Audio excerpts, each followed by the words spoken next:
There is a quiet kind of pain that doesn't come from being shouted at or abandoned outright.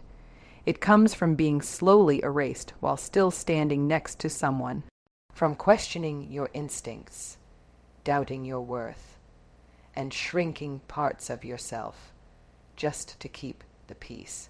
When a man doesn't value you, it rarely announces itself loudly. It shows up subtly, through patterns that teach you to betray yourself while calling it love. And the most dangerous part is how normal it can start to feel. One of the earliest signs is how your emotions are treated. You express hurt, disappointment, or fear, and instead of curiosity or care, you're met with defensiveness, jokes, or dismissal. You're told you're overreacting, too emotional, too sensitive. Over time, that message seeps in, and you start editing your feelings before you speak. You rehearse conversations in your head, trying to make them sound reasonable enough to be accepted. This is how emotional minimization creates shame. Not the loud kind, but the quiet belief that your inner world is a problem that needs to be managed instead of honored. When someone truly values you, they don't need to fully understand your feelings to respect them. They don't argue you out of your pain. They lean in, they listen, they stay present even when it's uncomfortable. Emotional safety is built when your feelings are treated as valid, not inconvenient. And the absence of that safety slowly disconnects you from yourself. You begin to wonder if your needs are too much, when in reality, they're simply unmet. Another pattern appears in how effort is distributed. You notice that you are the one checking in, making adjustments, offering grace, carrying conversations, holding emotional space. He benefits from your empathy, your patience, your understanding. But when you need reassurance, consistency, or support, he's suddenly unavailable. Busy, confused, overwhelmed, this imbalance teaches you to give without expecting, to pour without being poured into. And eventually, you mistake exhaustion for loyalty. Being valued is not about grand gestures. It's about presence. It's about someone showing up not just when it's convenient, but when it requires effort, when the emotional labor is shared. When your needs are not treated as interruptions to his life, but as part of it. Love that only exists when it's easy is not love. It's access, and access without responsibility always costs the one who cares more. You may also notice how accountability disappears in moments of conflict.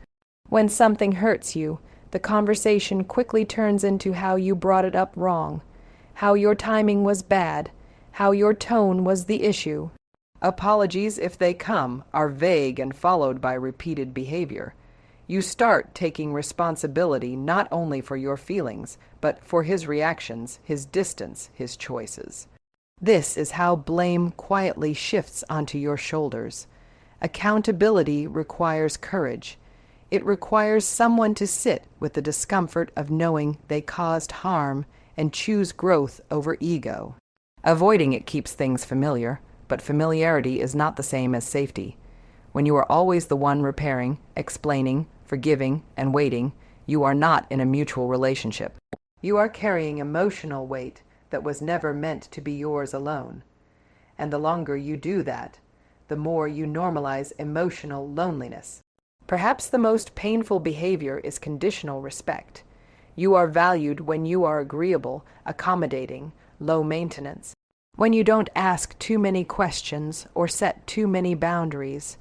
But the moment you express standards, assert needs, or say no, the warmth changes. Affection is withdrawn. Communication cools. You're made to feel difficult for wanting consistency. This teaches you that love is something you earn by staying small. True connection never requires self-erasure. Belonging is not about fitting into someone else's comfort at the cost of your authenticity. If you have to mute your voice to stay connected, the connection is already broken. You deserve to be met fully, not selectively. You deserve respect that doesn't disappear when you stand up for yourself. Over time, these behaviors shape how you see yourself. You start negotiating with your own boundaries. You second guess your intuition. You stay longer than you should because you believe leaving would mean failure, or that loving harder will finally change things. But love is not proven through endurance of pain. Love is reflected through consistency, care, and mutual effort. Staying in something that diminishes you is not loyalty. It is self-abandonment. There is courage in recognizing patterns without needing to villainize or justify anyone. Naming what hurts is an act of clarity, not bitterness, and clarity is the beginning of self-respect. When you start paying attention to how you feel around someone rather than how much potential you see in them, things shift. Your body knows when something is off. The tightness, the anxiety, the constant self-monitoring, these are signals, not flaws. You are not asking for too much when you ask to be valued. You are asking the wrong person when your needs are consistently unmet. And that realization can be both heartbreaking and freeing, because it returns responsibility to where it belongs. Not on your worth, but on their capacity. Valuing yourself does not mean hardening your heart. It means trusting it enough to listen when it speaks. It means choosing relationships where effort is mutual, accountability is present, and respect is not conditional. It means believing that love should feel like expansion, not contraction. You were never meant to be someone's emotional convenience. You were never meant to earn basic care by minimizing yourself. The right connection will not require you to prove your worth through suffering. It will recognize it through presence, and when you begin to internalize that, the behaviors you once tolerated will start to feel unfamiliar. Not because you changed who you are, but because you finally stopped betraying yourself to be chosen.